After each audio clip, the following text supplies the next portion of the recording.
मैं doctor lieutenant general Ved Chaturvedi, rheumatologist, Gangaram hospital नई Delhi, army से रिटायर होने के बाद यहाँ सीनियर कंसल्टेंट रूमेटोलॉजी के पद पर काम करता हूँ।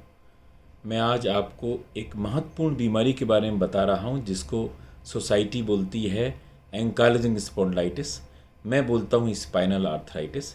ये यंग मेल्स की बीमारी है। यंग मेल्स का मतलब 20 साल से लेके 30 साल की उम्र में।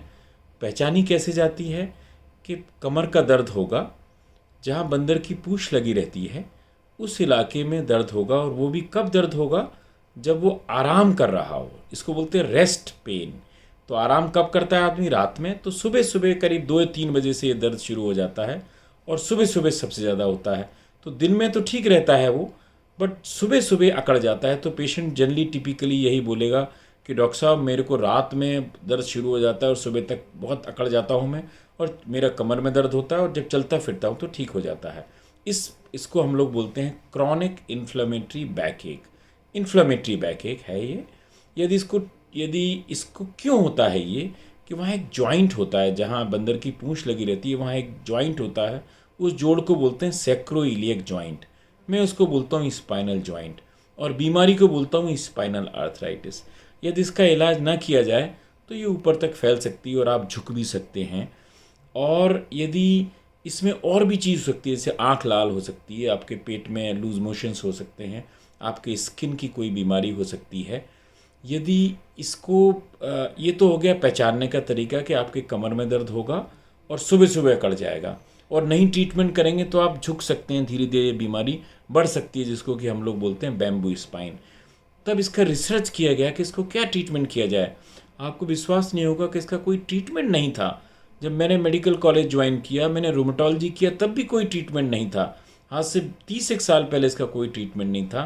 फिर एक जर्मन वैज्ञानिक ने क्या किया, ये पता लगाया कि इस बीमारी में TNF नाम का जो हार्मोन या साइटोकाइन बढ़ जाता है, और उन दवाइयों को बोला गया एंटी TNF ड्रग्स।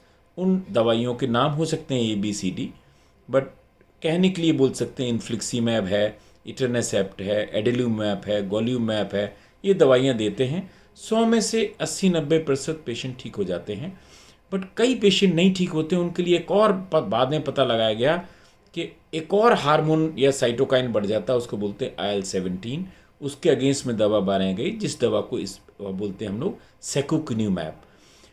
कई लोग देते हैं भाई थोड़े दिनों पेन किलर खा लीजिए, थोड़ा दिनों सल्फासेलेजिन नाम की दवा खा लीजिए, बट वो दवाइयाँ स्पाइन में ज़्यादा काम नहीं करती। तो इन दवाइयों की देने की ज़रूरत पड़ती है। एक ज़माने में वो दवाइयाँ बहुत महंगी थी दवाइयाँ, अब चूँकि इंडिया में बनती हैं वो दवाइयाँ, इस जैसे मेक इन इंडिया जैसे प्रधानमंत्री बोलते हैं, इसलिए दवाइयाँ ये अब थोड़ी चीप हैं, और भी चीप हो जाएंगी, बट अभी भी महंगी हैं। तो इन दवाइयों से फिर एक पेशेंट हमसे ये पूछते हैं, डॉक्टर साहब क्या मैं इससे पूर्णतः ठीक हो जाऊँगा? नहीं। देखिए, ये है कि यदि आपका जॉइंट है, जहाँ आपके बंदर की पूंछ लगी है वहाँ एक जॉइंट है, उस जॉइंट में इतना इन्फ्लामेशन है। जब ये दवाई लेते हैं तो ये इन्फ्लामेशन धीरे धीरे कम हो जाता है। जब कम हो जाता है तो आपका स्पाइन का डिस्ट्रक्शन भी कम हो जाता है, और आपके झुकने की संभावना भी बहुत कम हो जाती है। तो मैंने आपको अभी इस वीडियो में ये बताया कि इस बीमारी को एंकाइलोजिंग स्पॉन्डिलाइटिस बोलते हैं या स्पाइनल आर्थराइटिस बोलते हैं। इसको पहचानते कैसे हैं और इसका ट्रीटमेंट कैसा है।